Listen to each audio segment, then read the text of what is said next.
It all began with a single phone call late one evening. Oliver Harrington, an unassuming, soft-spoken millionaire with a heart too generous for his own good, picked up his phone to hear the quivering voice of his sister, Victoria. Their father's estate had finally cleared probate, she said, and the entire family was being summoned for a critical meeting at the old Harrington mansion in Portland. Oliver, who had spent the better part of his adulthood trying to keep everyone's spirits high and pockets lined, had no idea this gathering would unravel the darkest secrets and fuel the most explosive conflict his family had ever known. Oliver Harrington had always considered himself a lucky man, growing up in a family of 8 siblings, each with their own brand of ambition, mischief, and entitlement. He often stood out for his genuine desire to see everyone succeed. He was the 3rd oldest child of James Harrington, a respected entrepreneur who built a modest empire of commercial real estate and small manufacturing companies across Oregon. From a young age, Oliver saw firsthand how James toiled relentlessly to grow the family's fortune, hoping that each of his children would inherit not only wealth, but also the responsibility that came with it.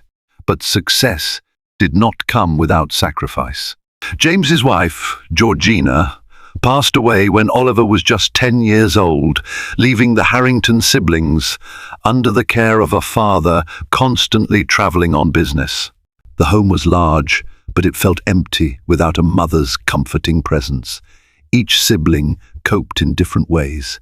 Oliver, for his part, became the peacemaker, the one who'd dry tears, bandage wounds, and check in to make sure his brothers and sisters were safe whenever James was away.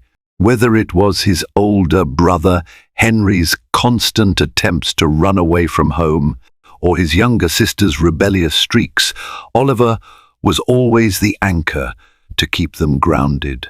Though his father tried to make time for them, it was never enough to replace the gap left by Georgina's absence. Gradually, James Harrington built his fortune further, investing in an apartment complex, a hardware retail chain, and a chain of medical supply stores. None of these expansions brought him the inner peace or familial harmony he hoped for, yet they made the Harrington name synonymous with wealth in Portland's high society. Oliver eventually matured with a mix of practicality and compassion that shaped him into the man. He became a quiet millionaire who still found value in small acts of kindness and sought to keep the family whole. But somewhere along the way, the sibling bonds had frayed. With 8 children, Henry, Colette, Oliver, Victoria, Robert, Ursula, Ethan, and Jennifer, there were bound to be alliances and animosities. Henry, the eldest, was forever discontent and had a track record of reckless investments. Victoria, cunning and charming, formed fleeting partnerships with whichever sibling benefited her most at a given moment. Robert resented everyone, fueled by his belief that Father James never loved him as much as the older siblings. Ursula kept to herself, an artist who retreated to her painting studio in New Mexico. Ethan lived a glamorous life in Los Angeles, dabbling in film production, while Jennifer was still in college, filled with idealistic visions of starting a non-profit. Each child walked their own path, rarely intersecting unless it was about money or fatherly approval. So it was with both anxiety and hope that Oliver listened to Victoria's urgent plea over the phone. Their father's will had been tied up in legal knots for months, but now everything was cleared. A final distribution of James's estate was imminent, requiring the presence of all siblings at the Harrington family mansion in Portland. Oliver hesitated for a moment, recalling the last disastrous family gathering over a year ago, when arguments escalated, accusations flew, and everyone parted on sour terms. But something in Victoria's trembling voice and the mention of a critical meeting compelled him to agree. He caught the first flight from San Francisco to Portland. When Oliver arrived, Portland's sky was grey and heavy with rain, as though foreshadowing the gloom that would soon envelop his family. The Harrington mansion was a massive Victorian structure perched on a slight hill overlooking the city. Memories of childhood, laughter and heartbreak drifted through Oliver's mind as he climbed the marble steps. The tall oak doors still bore the ornate lion's head knocker James had installed decades ago. Inside, Henry greeted him with the usual forced warmth. Age had etched lines on Henry's face, but the sarcastic half-smile hadn't changed. "Oliver, good to see you," he said with a courtesy that barely masked his impatience. Victoria stood nearby, arms folded, her glossy black hair shimmering under the chandelier light. She forced a smile. "I was worried you wouldn't come," she said softly, her tone dripping with concern that Oliver suspected was more for show. "I said I would," Oliver replied, glancing around the foyer. Despite it being early afternoon, only a few of the siblings seemed present. "Where are the others?" "Traffic," Henry muttered. "And Robert's always late. Who knows about Ursula? She's in her own world." Ethan's voice echoed from the corridor. He was dressed in a stylish blazer, clearly brand-conscious. "Oliver!" he exclaimed, enveloping him in a warm, if somewhat performative, hug. "Long time no see. Heard you were busy expanding your philanthropic pursuits. You really are the saint in the family." Oliver smiled wearily, trying not to fixate on the sarcasm lacing his brother's words. "I just do what I can," he said. They exchanged pleasantries, with Ethan flaunting his latest movie production while Oliver gave small updates about his donations to schools and libraries in impoverished areas. The conversation was a fragile dance, a balancing act where siblings measured each other's achievements against their own. Soon enough, the others arrived. Colette, fiercely independent with a streak of perfectionism. Robert, suspicious and sullen as ever, trailing behind. Ursula was quiet, giving Oliver a faint smile. Jennifer, the youngest, rushed in last, breathless from the train ride. As they assembled in the grand living room, Oliver noticed the tension in the air. The old portraits of James Harrington and Georgina seemed to watch over them with muted disapproval. A family lawyer named Harold Brinkman, a stiff and stoic man in his 50s, entered the room and offered curt handshakes. "Thank you all for coming," he began. "We have some matters to discuss related to your father's estate. As you know, the probate process has been complicated, put it mildly," Henry huffed. "We should have gotten father's inheritance ages ago." Brinkman ignored the comment. "Before we proceed, I need your signatures on a few documents acknowledging your presence. Then we can discuss the final settlement." He passed around a folder, and each sibling dutifully scribbled their signatures. The pen halted in Victoria's hand for a moment, as though she were considering something, but she signed quickly. "I propose we sit at the dining room table," Brinkman continued. "It might make this more formal and less chaotic." They filed into the dining room, an ornate space with a long mahogany table that had once hosted lavish dinner parties. The chairs were spaced too far apart for comfort, symbolizing the emotional distance among them. Oliver, a creature of empathy, tried to make small talk. "How is everyone?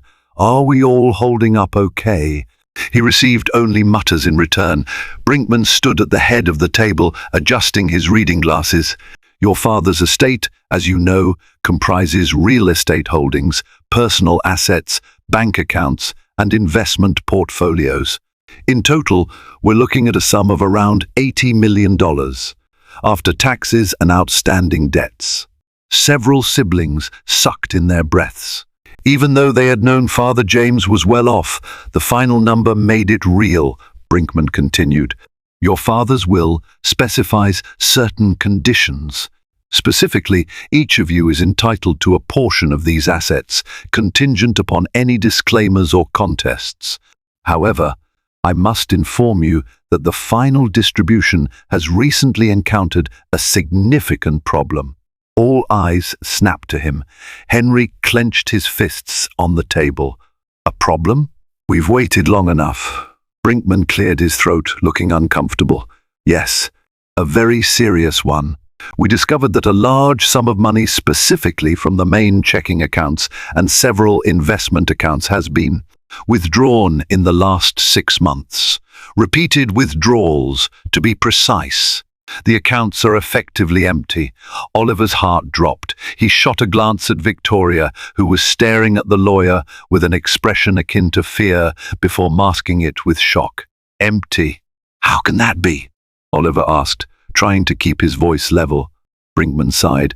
We are talking about millions of dollars missing. At first glance, it looks like close to 15 million from the accounts we've been able to trace. The estate's liquidity is drastically impacted. There's only a fraction left. Pandemonium erupted. Henry slammed his fist on the table. Robert yelled expletives. Jennifer looked close to tears. And Ethan began demanding answers. Colette started spouting conspiracy theories about hackers and unscrupulous bankers. Ursula, as usual, simply watched in stunned silence. Oliver tried to bring order to the chaos, but the shouting escalated. Enough! Brinkman shouted, his voice cracking like a whip. Let me finish. We have discovered these unauthorized withdrawals were made systematically over the course of several months. They were cleverly disguised as payments to shell companies, which then transferred the sums to an account in the Cayman Islands. Oliver's stomach churned. A cold wave of dread passed over him. He'd been part of business deals enough to know that funneling money to offshore accounts was typically done by someone with insider access. You're saying we've been robbed? Ethan asked, incredulity mixed with fear. Yes, Brinkman replied gravely.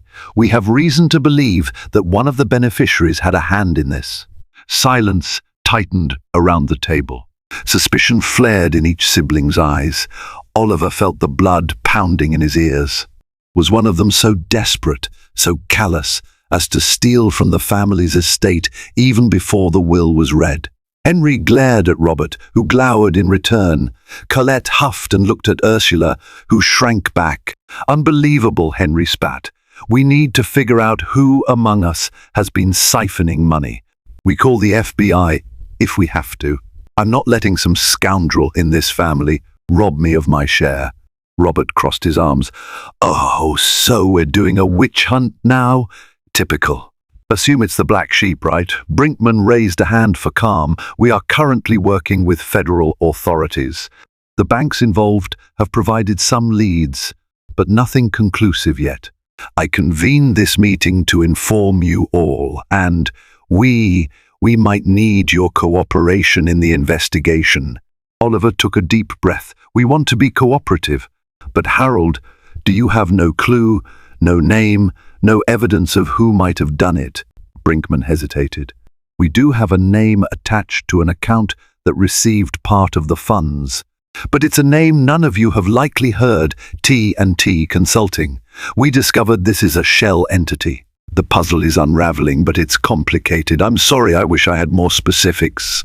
The afternoon descended into a swirl of accusations. The siblings turned on one another, each pointing out inconsistencies or hidden grudges. Oliver tried to calm them, but it was futile.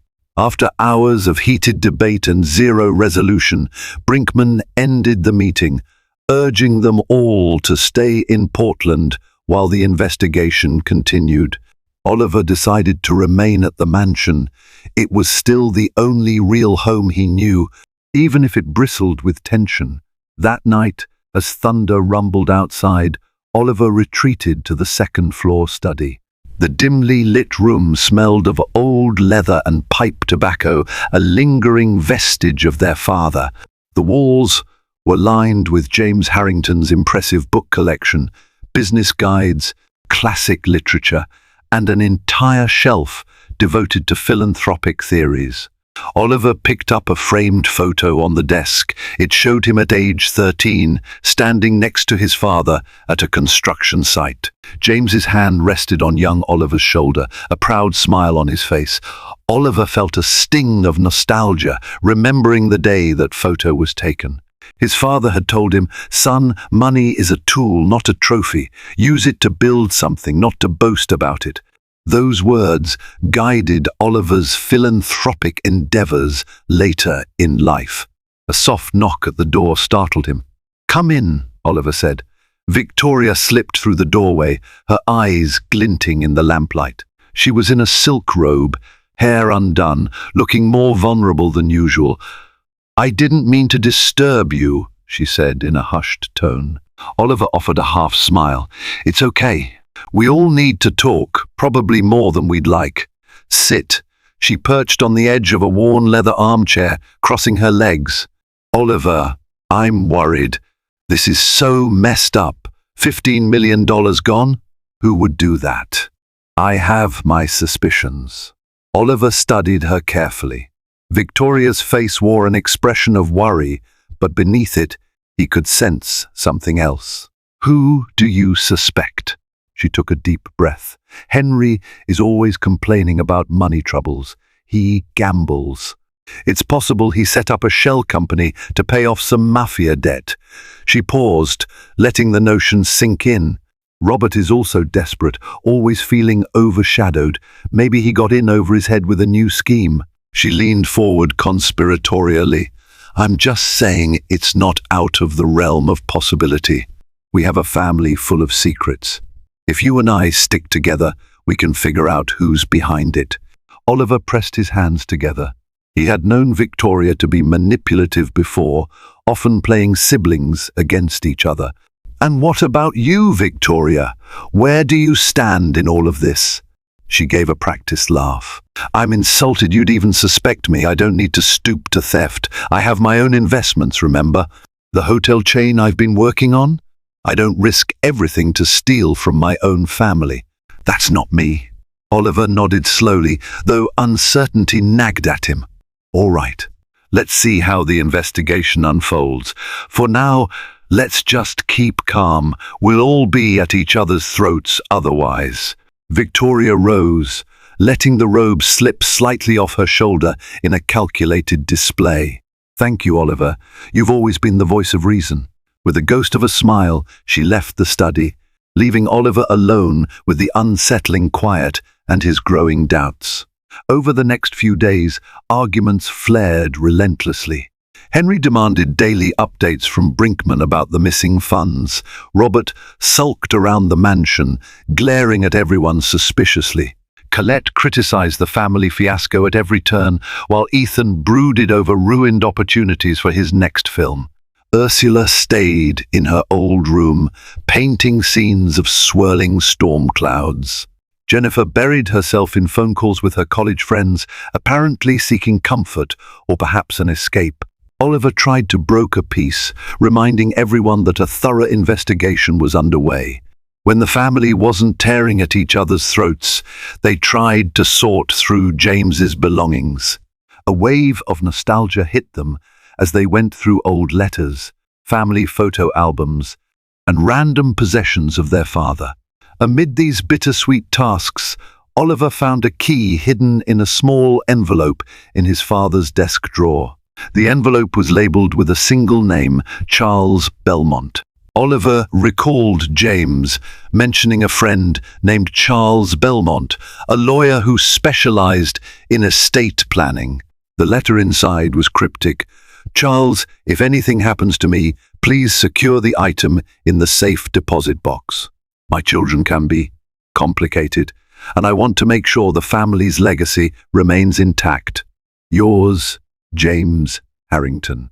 A sense of urgency compelled Oliver to find out more. He stepped away from the mansion chaos, hopped into his rental car, and drove to the downtown Portland address, scrawled at the bottom of the letter. A modest sign read Belmont and Fields, estate lawyers. Inside, he found a small reception area. "May I help you?" asked the kindly receptionist, peering over her glasses. Oliver explained that he was James Harrington's son and showed her the letter. Her eyes widened. Mr. Belmont has been expecting a Harrington to contact him, but your father's passing delayed many matters. One moment, please. She ushered Oliver into a back office that smelled of stale coffee and old books. Charles Belmont was an elderly man, white-haired and stoop-shouldered, but his eyes were alert, a striking contrast to his frail appearance. He stood to greet Oliver. "My condolences." "Your father was a good man. Thank you," Oliver said politely. "I found this letter and key in his desk. Something about a safe deposit box. I assume you know what it means." Belmont nodded, his face grave. "Yes, your father entrusted me with certain confidential instructions. He anticipated there might be trouble after his passing. We have a safe deposit box in a bank near here. My instructions were to open it only in the presence of a Harrington heir who displayed this key." Oliver felt his pulse quicken. "What's in it?" Belmont tapped his cane on the floor. "Your father never told me exactly, just that it was critical for preserving the family legacy.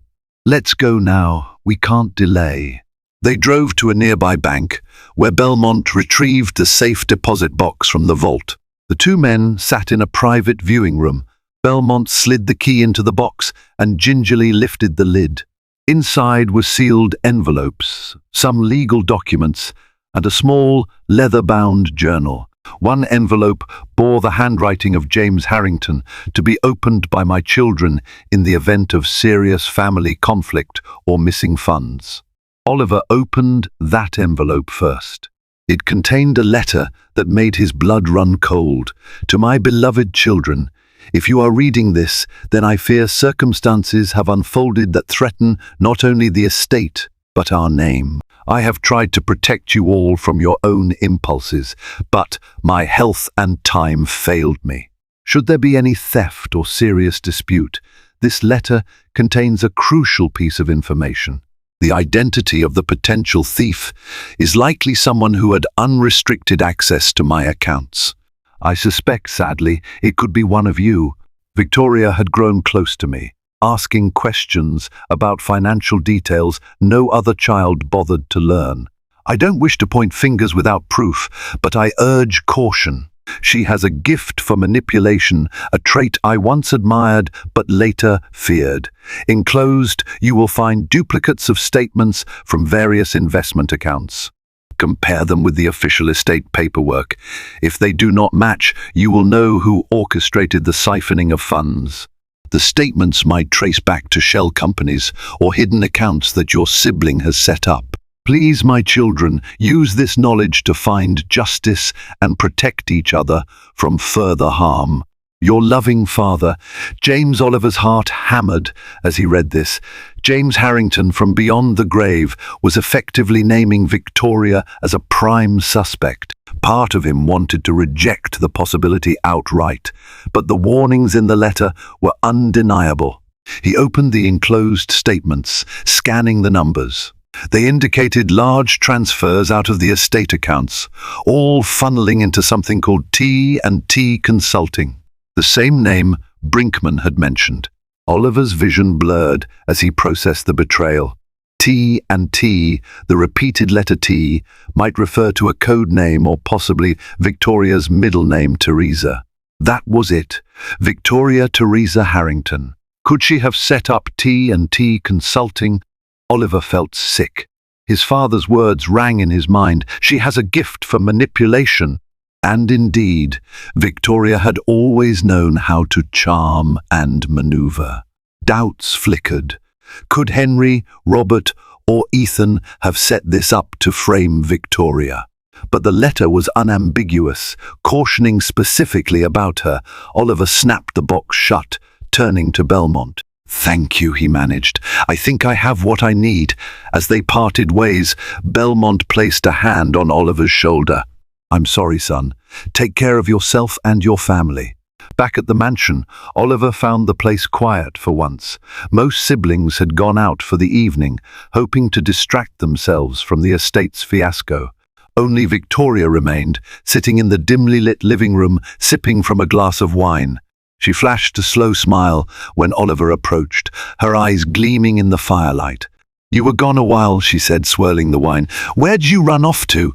Oliver inhaled deeply, steadying himself. "I had some errands. Visited an old friend of Dad's." Victoria arched an eyebrow. "Oh? Something related to the missing funds?" Oliver sat across from her. Her posture was relaxed, but he spotted tension in her knuckles. "Yes, actually. I found a key in Dad's desk. Led me to a safe deposit box." Her smile faltered. "A safe deposit box? Dad never told me about that." Oliver forced a dry laugh. "He never told any of us." It contained documents, including statements and a letter. Dad suspected the same shell company. "The authorities are investigating T&T Consulting." Victoria's eyes flitted away for a second, then she looked right at him. "If Dad suspected a shell company, that's good news. We can hand it over to the authorities and catch the culprit." "Yes." Oliver paused. He mentioned a name or a person specifically. "Victoria, he suspected you." Silence fell between them, thick and suffocating. Victoria's grip on the wineglass tightened. She let out a brittle laugh. "Me? This is insane, Oliver. You know me. I wouldn't steal from my own family." Oliver swallowed, heart pounding. "Dad said you'd been asking questions about his finances. He left these statements that show T&T Consulting was receiving money directly from the estate accounts." T&T could stand for Thomas and Thompson, Turner and Timms. Who knows? "It's definitely not Victoria Harrington. You can't seriously think I created T&T Consulting to siphon Dad's money." Her voice shook with anger. Oliver studied her. The flicker in her eyes, the slight quiver in her tone, were they genuine indignation or the fear of being caught? "I'm trying to be fair," he said quietly, "but Dad was pretty clear in his warning. If you are innocent, help me prove it." She stood abruptly, wine sloshing in her glass. "You want me to prove my innocence? How about you prove my guilt first? Show me the bank statements. Show me the transactions. This is nothing more than a dead man's paranoia." Oliver tried to keep calm. "This is not about turning on you without proof. But the documents are convincing. I just want your help in clarifying them." She stared at him, her eyes raging. "Fine, get them. We'll look at them together." Without waiting for an answer, she stormed off toward the corridor leading to the bedrooms, leaving Oliver alone with dread gnawing at his conscience. Early the next morning, Oliver tried to gather the siblings to discuss the new evidence. Henry scoffed at the notion, complaining that Oliver was just playing detective. Robert grumbled about everything being a waste of time. Ethan rolled his eyes. Colette insisted on being shown hard evidence before she'd even consider the idea. Ursula remained silent, scribbling in her sketchpad. Jennifer hovered at the edges, eyes wide with confusion. No one wanted to point fingers publicly. Finally, Oliver produced the copies of the statements from the safe deposit box. The group hovered around the dining room table, scanning the documents. The numbers clearly showed transfers to T&T Consulting, but the name of the signatory was blacked out. The account managers listed were from overseas banks. It was enough to verify that money was moved, but the culprit's exact identity remained elusive. "Anyone could have done this," Henry said flatly. "Someone with Dad's info could have authorized these transfers. Could be Robert forging signatures. Could be Colette. Could be you, Oliver, playing the saint for all we know. Or maybe it's just an elaborate plan by someone to frame Victoria." Henry glanced at her meaningfully. Victoria stood beside Henry, arms crossed, her expression resentful. Dad was old and might have been confused. "He wrote that letter in fear, suspecting me because I was the only child who showed real interest in the business. That doesn't mean I actually stole anything." This T&T might be connected to someone else entirely. Oliver felt corners of doubt creep in. The letter from James was strongly suggestive, but not absolute proof. "We need more information," he said. "Brinkman is working with the authorities. If you're innocent, Victoria, we'll find out." She glared at him before turning on her heel and leaving the room. Henry followed, presumably to console her or to conspire. The rest of the siblings drifted away, muttering about the fiasco. Oliver stood alone by the table, the stack of documents weighing heavily in his hands. He wondered if he was chasing the right lead or simply following a father's cryptic hunch. Sighing, he tucked the papers into a file folder and headed upstairs to the study, feeling the walls of the mansion closing in around him. That afternoon, the Harrington siblings received a visit from a federal investigator named Special Agent Mandy Willows. She was a sharp-eyed woman in her 40s, wearing a crisp grey suit. She convened everyone in the living room, politely but firmly asking them to cooperate. "As you know," Agent Willows said, "we are investigating the disappearance of large sums from James Harrington's estate. We have reason to believe it's an inside job. I'll need each of you to answer some questions." She paused, letting the tension mount.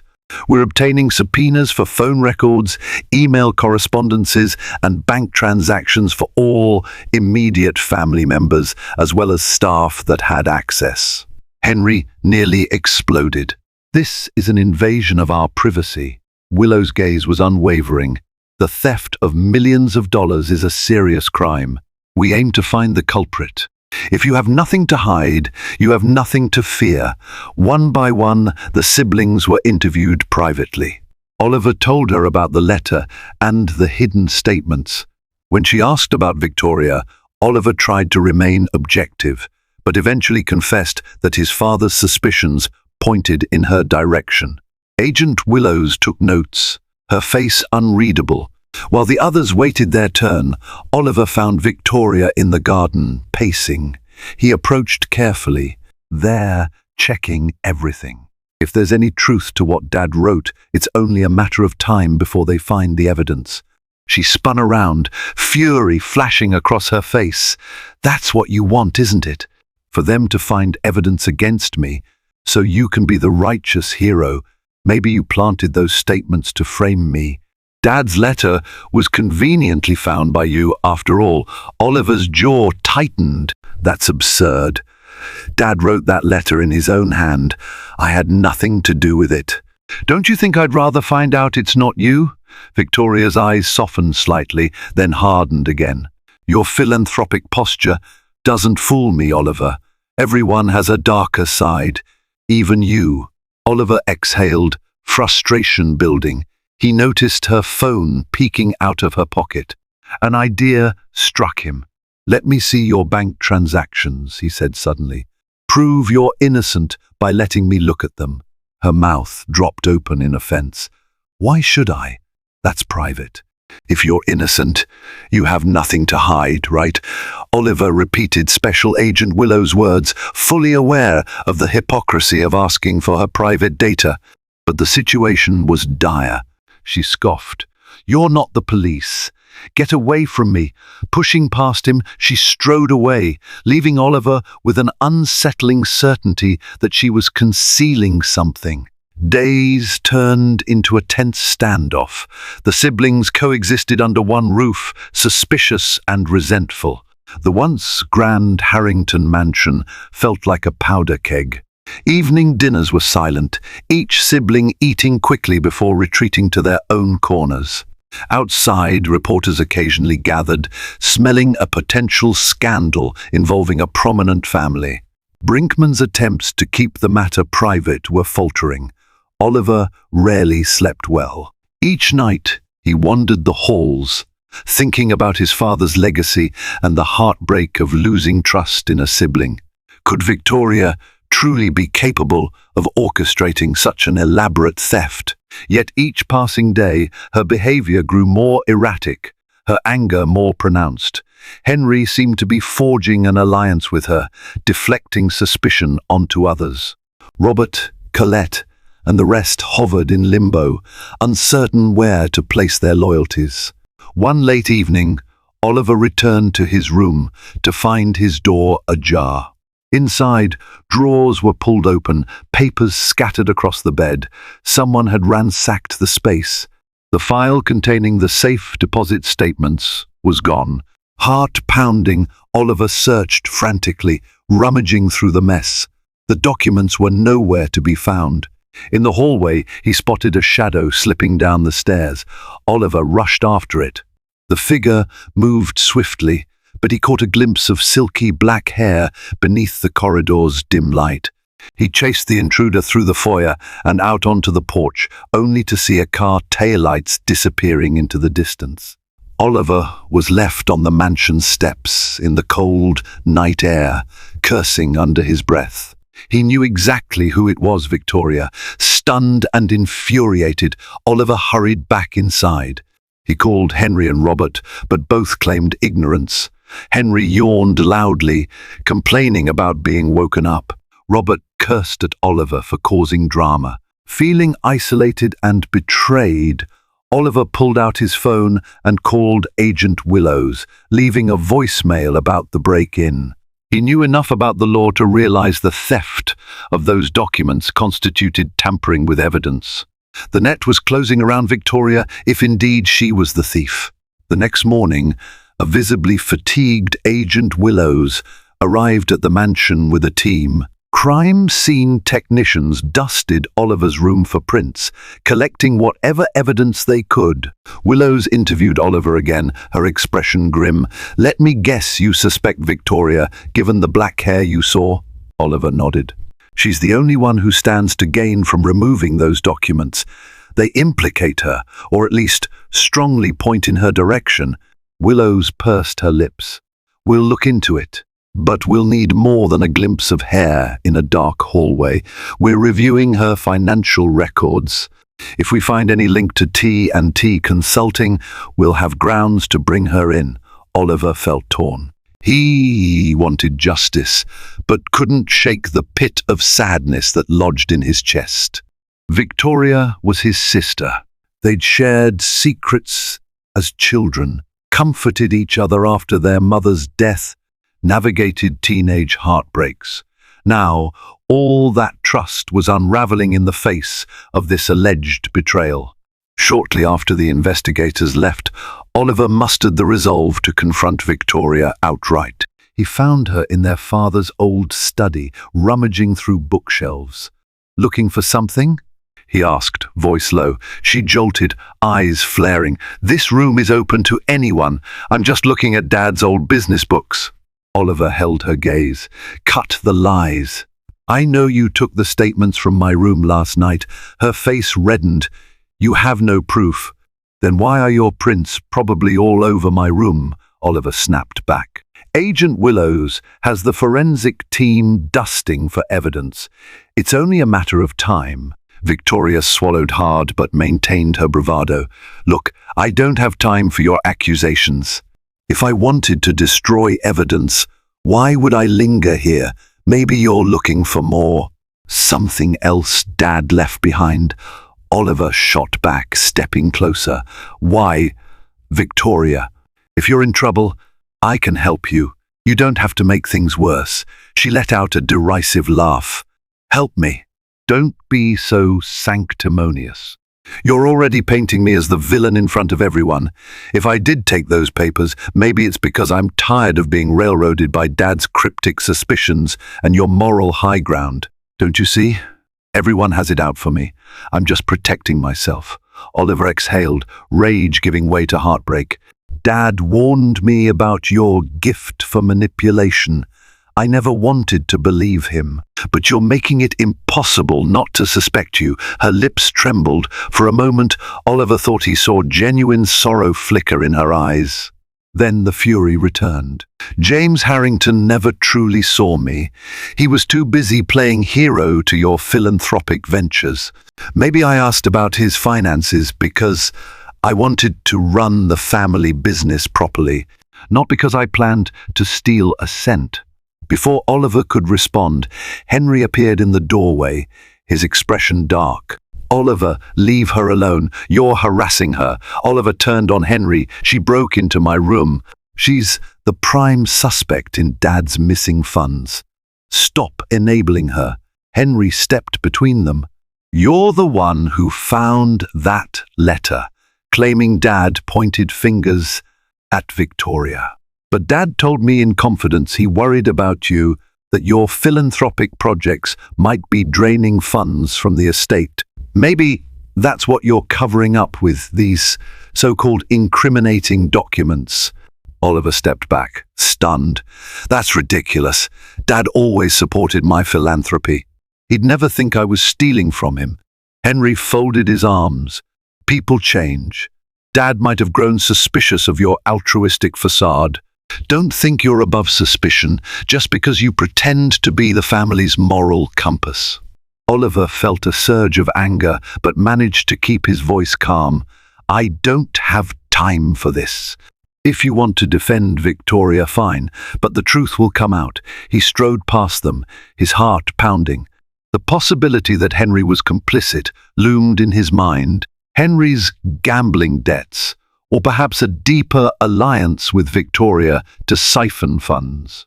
The realization that more than one sibling might be involved made Oliver's head spin. All he could do was hope the authorities would unravel the truth quickly.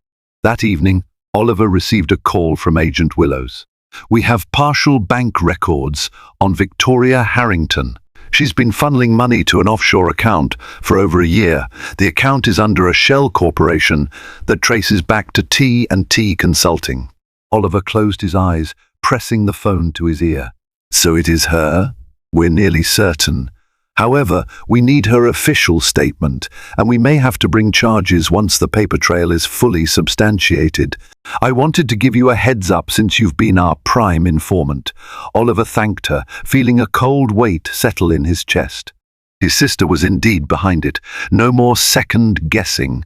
She had siphoned millions, possibly far more than the 15 million initially detected.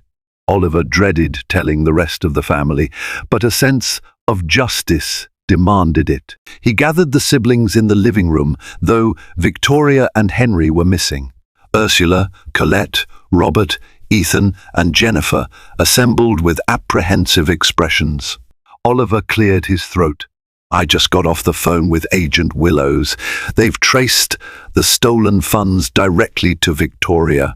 A collective gasp rippled through the group. Ursula bit her lip, tears pooling in her eyes. Colette shook her head in dismay. Robert swore under his breath, pacing in agitation. Ethan sank into a chair, burying his face in his hands. Jennifer looked at Oliver with trembling lips. What do we do?" she whispered. Oliver swallowed, forcing down a lump in his throat. "The authorities will handle it. They'll likely arrest her once they have enough evidence. I'm telling you so you're prepared. There's a possibility Henry is involved or at least aware of her scheme, given how he's been defending her. But we don't have solid evidence on him yet." Colette put a hand over her heart. "I can't believe she'd betray us like this," Robert snorted. "Really? I can.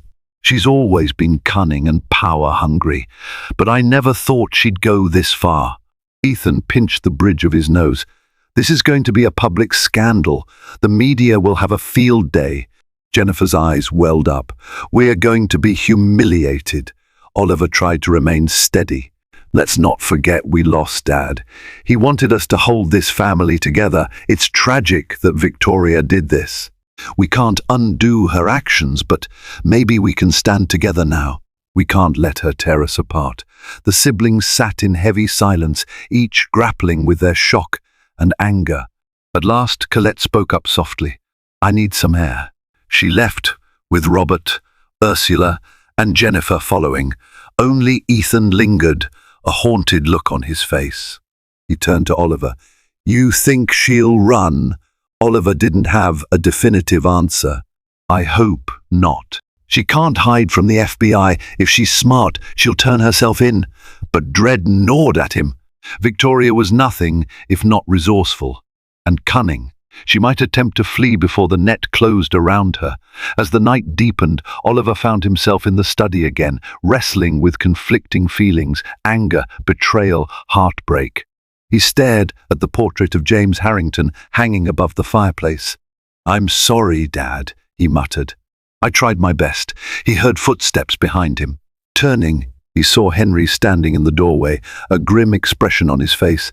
"I know," Henry said quietly, as if reading Oliver's thoughts. "Where's Victoria?" Oliver asked, voice trembling with fatigue. Henry sighed. "She left.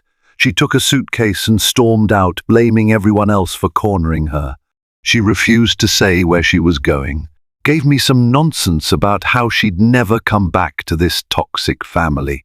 Oliver bowed his head. "The FBI will find her." Henry stepped closer. "Look, I didn't know about the offshore account. I just knew Victoria was furious at Dad for reasons I never fully understood. She resented how he never allowed her to run the business. I thought she was just venting, not stealing." Oliver studied Henry's face. He seemed genuinely shaken. "All this time you defended her," Oliver muttered. Henry scoffed. "She told me she suspected you of siphoning money. She had some twisted logic about your philanthropy being a front. I believed her because, let's face it, Oliver, you're always too good to be true. I was wrong. I'm sorry." Oliver accepted the apology with a weary nod. "The damage is done. We just have to pick up the pieces." Henry exhaled heavily. "I'll talk to Brinkman about the finances. We have to figure out how much is left in the estate, how to salvage the assets. Maybe it's not all gone." Oliver nodded. "Thank you, Henry. It's time we actually work together." For a moment, the brothers stood in a shared silence that felt like a fragile renewal of their bond. Then Henry clapped Oliver on the shoulder and left. Oliver watched him go, feeling a swirl of relief, sadness, and cautious optimism. Over the next few days, a sense of uneasy calm settled over the Harrington mansion. Victoria had effectively vanished. Agent Willows confirmed that Victoria's bank cards were used at the airport, and flight records suggested she'd gone to the Cayman Islands. The FBI was coordinating with international partners to track her. In the meantime, Brinkman and Henry began the slow process of auditing the family's remaining assets. It turned out that, while Victoria had drained multiple accounts, not everything was lost. Properties and certain trust funds remained intact, though the estate's liquid cash was severely diminished. Oliver spent his days poring over the documents, trying to figure out ways to preserve the inheritance for the entire family. He proposed selling off a handful of underperforming properties to balance out the debts. Ethan offered to help with the real estate marketing. Robert sulked but agreed to sign necessary papers. Colette pitched in her organizational skills, while Ursula quietly donated some of her paintings to raise money for a local charity that Oliver supported. Jennifer resumed her college studies, albeit with a heavier heart. Through the shared work, a fragile sense of unity began to mend the siblings' fractured relationships. The tragedy of Victoria's betrayal, ironically, pushed them to come together. Months passed. The Harrington mansion, once a house of strife, found a measure of peace. Agent Willows reported that Victoria had been arrested in a financial sting operation in the Cayman Islands. Trying to move money to another offshore account, she was extradited back to the US to face charges of grand larceny and fraud. The media captured every moment, sensationalizing the Harrington heist. The family braced for public scrutiny, but Oliver remained calm, fielding questions with dignity and compassion. He refused to paint Victoria as an irredeemable monster, stating only that she had made grave mistakes and the justice system would handle her case. Henry, surprisingly, stepped up to defend the family's reputation in the press, putting forth a united front despite their heartbreak. Ethan documented the aftermath in a short film that, instead of sensationalizing the scandal, highlighted the resilience of a once broken family learning to heal. Colette, Robert, Ursula, and Jennifer each found ways to carry on, forging new paths without relying solely on the inheritance. Eventually, the day came for Victoria's trial. The siblings took their places in the courtroom, hearts pounding. Victoria appeared in a sharp business suit, looking gaunt and defiant. She glanced at Oliver, her eyes flickering with a mix of anger and regret. The prosecution laid out the evidence, the shell corporations, the bank statements, the digital footprints. It was overwhelming. In a last-ditch effort, Victoria's attorney tried to blame trust issues caused by James Harrington's controlling parenting, painting her as a misunderstood daughter who felt compelled to seize control of family finances. It did little to sway the jury. After weeks of testimony, the verdict was delivered guilty. Victoria was sentenced to several years in prison. A hush fell over the courtroom as she was led away in handcuffs. Oliver felt tears sting his eyes. Despite it all, she was still his sister. The weight of finality pressed on him as the courtroom emptied. Henry gave Oliver a supportive nod, then left with the others.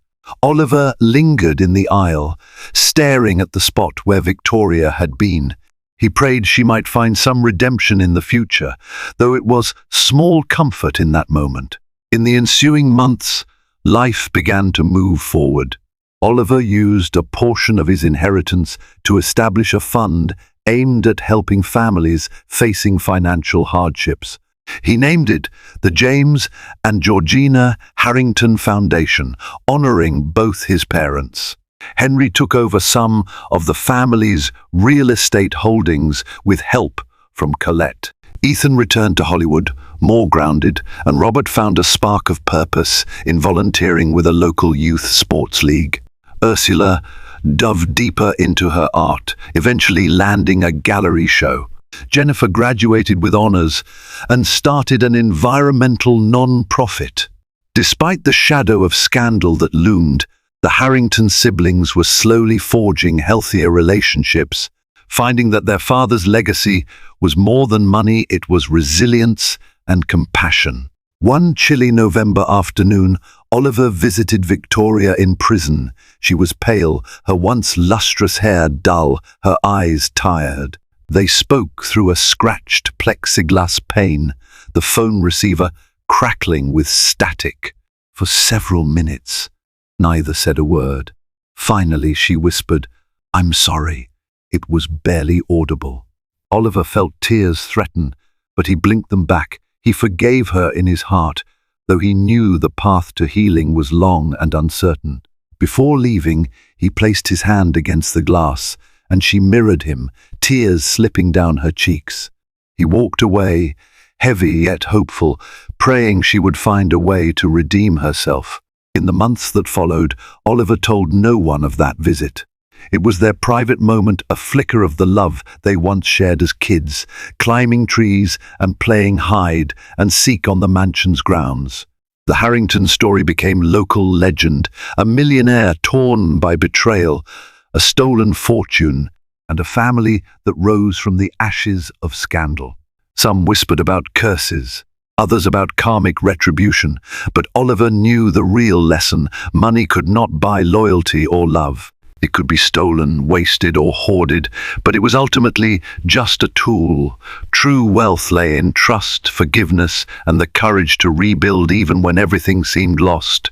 With Victoria serving her sentence, the Harrington siblings embraced a new chapter. Their father's estate was no longer the unifying force, rather, it was their choice to stand by each other. Over time, the memories of the old betrayals softened around the edges, replaced by cautious but genuine hope.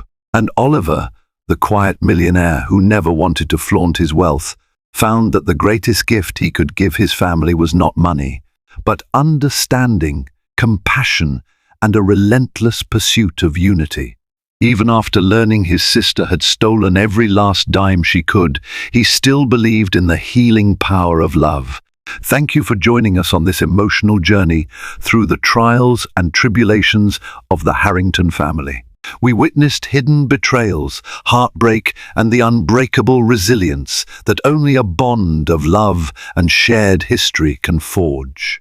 In the end, it wasn't the millions of dollars that defined their fate. It was the power of forgiveness, responsibility, and the unity they found after hitting rock bottom. If you found yourself moved by this story, if it made you think about your own family, your values, or the cost of unchecked ambition, please show your support by liking this video, sharing it with friends who might appreciate the twists and lessons, and subscribing to our channel for more heartfelt, dramatic stories. Your engagement helps us continue to create content that resonates, inspires, and keeps you on the edge of your seat. Thank you for watching and for being part of our community.